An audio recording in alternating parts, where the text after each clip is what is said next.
It's time for another adventure with the Northern Michigan Trail Report powered by Outdoor Equipment Co.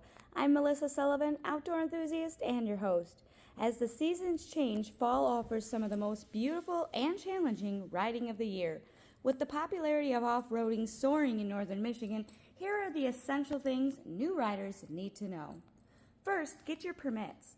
To legally ride Michigan's public trails, forest roads, and scrambles areas, you need two things: an annual ORV license and an ORV trail permit.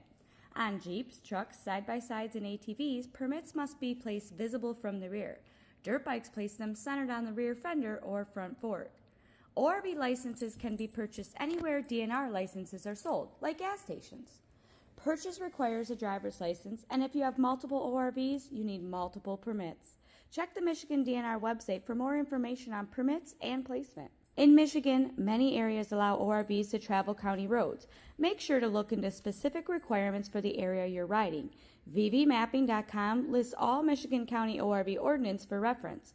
And always stay on designated and marked trails.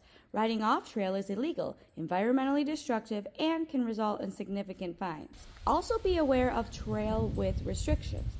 Trails are typically 50 inches wide, while designated routes accommodate much larger ORVs like side-by-sides. There are also single tracks, which are very narrow and allow two-wheel traffic only. Check your vehicle width and the trail signs before you enter. Remember, even the wider routes in most areas are still single lanes with two-way traffic. Like I said, most of the trails in northern Michigan are going to be two-way traffic, and even the wider routes usually aren't wide enough for two vehicles to pass without slowing way down. And if someone wants to get by, let that slower traffic pass, and make sure your headlights are on at all times so oncoming traffic can see you with plenty of time. It's all about visibility. If you meet a vehicle on a hill, uphill traffic should have the right-of-way. They need the momentum. And when you're passing, make sure you're slowing down and keeping a good distance, help keeping dust down, and just being considerate. And you should also use your hand signals to inform oncoming traffic how many behind you in your group. Now let's talk fall safety. The changing weather adds new challenges. Leaves can hide nasty stuff like roots and holes, so make sure you're easing off the speed, especially in those corners. The sun sets earlier, temperatures drop quickly, so gear up appropriately. Even for a short ride, dress essentially and bring essentials like a first aid kit, a tow strap, and a winch are also always good ideas. And about your riding gear, your helmet, gloves, and goggles are essentials.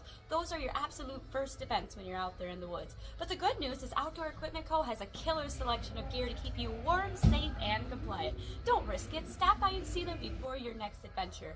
Final thought, pack it in and pack it out. Let's leave our trails better than we found them. Grab your DNR maps, ride smart, stay legal, and don't forget, don't leave your trash, leave a good impression.